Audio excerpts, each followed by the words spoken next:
Right. Shalom, everybody. Shalom. I'm Officer Daniela of Israel United in Christ, and I'm here with Sid. That's right.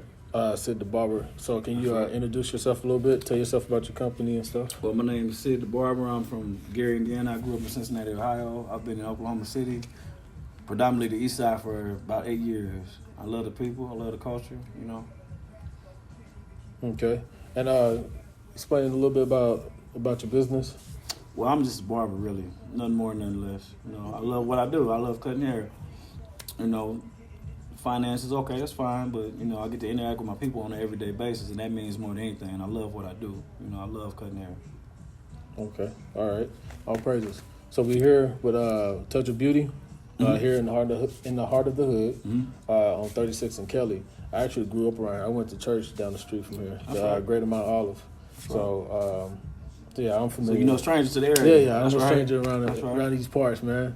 But you know, the reason why we came in today was just to ask you a couple of questions. As a pillar of the community, as a mover in this community, how you perceive things and where you would like to see it. You know, so in the community, is there things that you would like to see changed? Of course. I mean, of course, it starts with people can always blame the youth, or they can blame drugs or police brutality, but it starts at home, you know, with the parent, the mother and father. And it's like we've been put in a position, and it's by design, you know, to separate the family unit, period. And that's not just Oklahoma City, it's throughout 50 states, you know, in every major city. That's by design, you know. Take away the head, then the body goes, you know. There's no father with the mother and children, then it's not a family, see what I'm saying? Got you. Yeah. We can't get comfortable with that. We've been too comfortable with that. We got to get back to having families, you know, raising our children, because that's our future, you know. Yeah, I see that as well. I mean, I see that our people are strayed away from, the big family homes, and now everybody's a single parent and want to do their own thing. Independent, yeah. Everybody's growing up with that independent state of mind. And I think that's a branch off from the civil rights movement, and then they brought in the feminism movement. And then next thing you know, we give you this welfare. You know what I'm saying? But he can't be here. Right. What is that? We give you benefits, but he can't be there. So is that a benefit or a detriment? It's a detriment, you know. Right, it's a detriment to these crumbs, to the family. He gotta go. Right. Your protector got to go, so you depend on us. So right.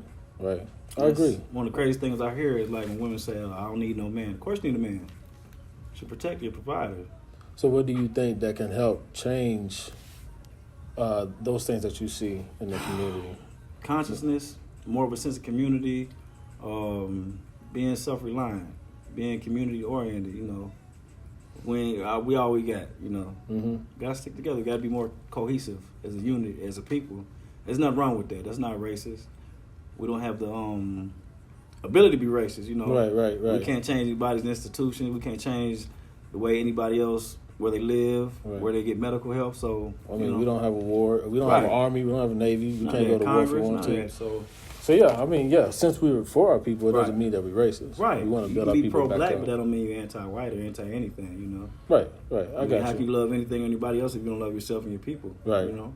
Right. That's beautiful. There's nothing wrong with that. It is a beautiful thing. Yes, it is a beautiful definitely. thing. Do you think with our mindset that we have now, do you think are we ready to accept that change? Or well, we are, but it's a lot of things in the peripheral going on. You know, you got a lot of social media, which is good, but has a lot of negative sides to it. Then you got, you know, the welfare system, of course, and child support and things like that. It really divides the family. So if we rely on each other and, you know, like I said, be more of a cohesive unit, we'll be fine, you know. Okay.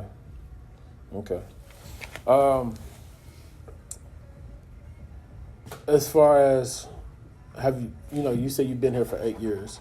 Have you seen any change, or hasn't it got worse over the years since you've been here for years? I'm not going to say it's really gotten worse, but it's like it's almost, I can't say it's at a standstill, but okay, people are bringing money maybe in this community, building it up, but it's gentrification. It's not just happening here, it's happening everywhere. You know, they rehab things and make things better, but the people who was originally there, they can't afford it, so what are we to do? Exactly. I'm glad you caught on to that because a lot of people don't see that here in this neighborhood. I mean, we have they had the Renaissance Party, the Block Party, celebrating, them getting kicked out of our own neighborhood. Wow. They've been living here for, 20, 30 plus years.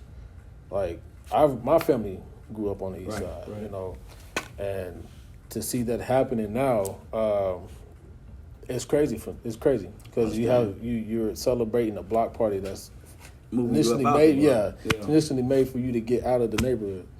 That's crazy. Well, if we control our own economy, we control our destiny. You know what I mean? We can't have. We so much of a loving people that we accept, the Korean Americans, Japanese Americans, any other American except for us. Mm-hmm. And there's nothing wrong with that. I'm not saying anything against anybody else, but we got to love our own. We got to take control of our own community and our own assets. Then we can control our destiny. Instead of putting that in the fate of somebody else's hands, But well, I have a side question about the grocery store that was shut down. Save a Lot. Yeah. How do you feel about that? That's not how I feel. It's the fact that it's like they making it to a food desert. You know what I'm saying? If I can't go here and get my vegetables, fresh milk, groceries, I got to go elsewhere. Mm-hmm. So that's putting more of a stress on me. It's gas, it's time. So yeah, it's all about design. It's all about design. You think it's to bring the property value down, so they can buy that land and. Ain't no doubt in my mind. Everybody else might not know that, but that's what it is. Gotcha. The reality of it is, we have a lot of black entrepreneurs, but if you're not putting your dollars in something that's gonna build a community, then are you with us or against us? Right. Well, here with our organization, Israel United in Christ, these are the things that we talk about. These are the things that we see and we understand, even through the scriptures. God Himself told us we was going to go through these situations. Right. Because Genesis 15. Well, Deuteronomy 28. 33, Genesis 49. Now, Genesis 15, I believe that's talking about us going into slavery in Egypt, the Israelites. So, just to be more specific, Deuteronomy 28 is a very important chapter in the Bible because it talks about all the curses that we go through today, getting shot down in the streets, inferior health care, inferior schooling, living paycheck to paycheck, first fired, last hired, all the stuff that's going on today. Even with the shopping, with the grocery store, we're losing our property value. We don't have control over what we eat, what we drink, our clothes that we put on our back. We don't even have, like we said, we don't have any an army or navy to back us up. So it's like our economy is at its lowest. But we have a lot of spending power, but we don't spend. We have a lot of spending power. Our dollars don't circulate through our community, Where it just leaves out. We get in and go, so what do we have? Right. So these are the things that are explained in Deuteronomy 28 as a curse, just because we don't keep the commandments of God. So here at Israel United in Christ, where we sit and we think, like, what can we do to build our people up? And I know you probably seen us out, on the corner often. What are your intakes, or what do you see? What is your perception about Israel United in Christ? Well, I don't have anything negative to say.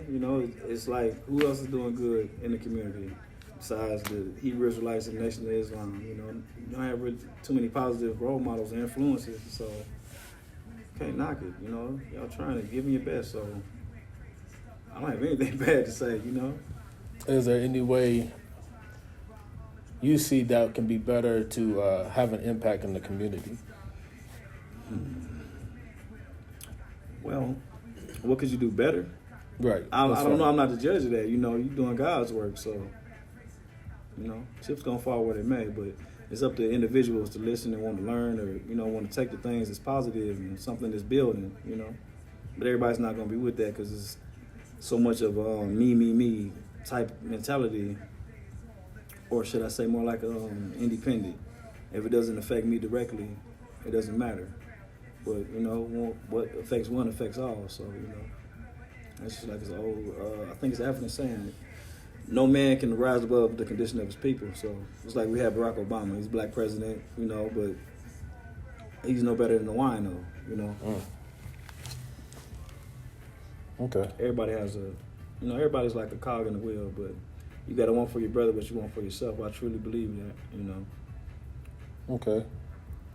And I know we talked about this earlier. Do you see our organization as a hate group? Definitely not. No. See, that's the thing. When a black man or a black woman stands up and speaks for themselves and has any militancy about themselves and wants solidarity in their community, it's aggressiveness, it's hate, and that's not what it is. That's love. That's ultimate love. What's wrong with standing up fighting for what you believe in, when it comes to you and yours? Right. That makes the most sense. Anybody says otherwise, then it's like agents of chaos. People got some negative. How can you say something negative? It's building. Gotcha. So you're supposed to be out there singing, "We shall overcome." Obviously, that hasn't worked. Right. Right. Marching, protesting, we've done that. Yeah. Have we seen any change? We live in different times. Right. So. Right. Times change, so we got to change with the times. That approach wasn't working, obviously. Brenda's still having babies and stuff like that. You know what I'm saying? Right. I think we have to have I think it goes to respect too. Like, our women don't really respect us. I really believe that. I see it every day. Like, they don't need us. You said or something, so they think. That's not true. You said something earlier that I caught. It's systematically put in place. Oh yeah, it's by design. Definitely. If you don't see that, then you're blind. You Right. don't want to see it. Did you know that the way women are acting today was stemmed from back in slavery? Oh yeah. Make the man strong, but not mentally strong. Right. Making a man strong, but not mentally strong. So he was just a workhorse. Pretty much. The men that were protectors, they were.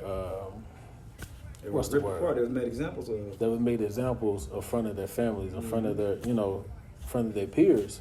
So the man that stood up and had that zeal for his people, he was, raped right in front of the family, ripped, beaten, all this type of stuff, and then the woman wanted to protect their little boys. They want to see them go through that same.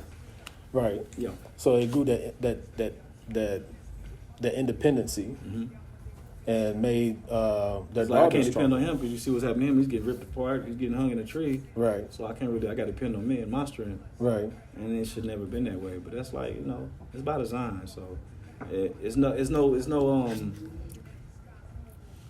knock on it. You can't cry foul. With that. It's like, if you're the victim, you have every right to cry victim. Yeah, you have every right to cry victim. It's like every nation of people that's been done wrong has been reparated. The Hiroshima, Nagasaki, with the atomic bomb, they've been reparated, have museums and stuff. And Native Americans, they have land casinos, they have their own tribes. But what I was taught was, in order to be recognized under the government in which you live, you have to have a free national name. You know what I'm saying? Like, you have to come from something. You can be a Polish American, you can be a German American, because those nationalities have flags, United Nations, they're respected. What's African American? It's a misnomer. It's nothing. Africa's a continent. It's not a nation. Right. You can be a Ghanaian American. You can be a Algerian American. You can be a Cameroon American. You can be a Libyan American. Because they have flags. They have congresses. They have armies. Right. So what's African American? So yeah, I mean, we're living under false pretenses. So we are. It goes deep. We are to this day. That's why we subjugated and treated how we treated, because it's like we don't know who we are. So how can we be respected? Right. Even the Constitution today, we consider 3/5 human. So what's that? It's like a piece of property. Right. So even today, like, if I commit a crime, which I won't, but how can I be judged if you look at me as a pet or a piece of property? How can I rightfully be judged if I'm not a true citizen? If I'm not 5/5 amended? So it's a lot of backwards and underhanded dealing is still going on. That it's through law, but it's not real. Gotcha. Do you have any questions for me or about our organization? No, I'm not going to never question you what you do and how you do it. I believe all the answers to the question we have is inside of us already, But it's good to build. I'm not going to question what you do and how you do it. I'm just doing it for us, Mm-hmm. All right, so with that being said, this is another addition to Connecting with the Community. I'm Officer Danya Allah for Israel United in Christ. This is my brother Sid, the barber. Peace. Shalom. Messiah Christ bless.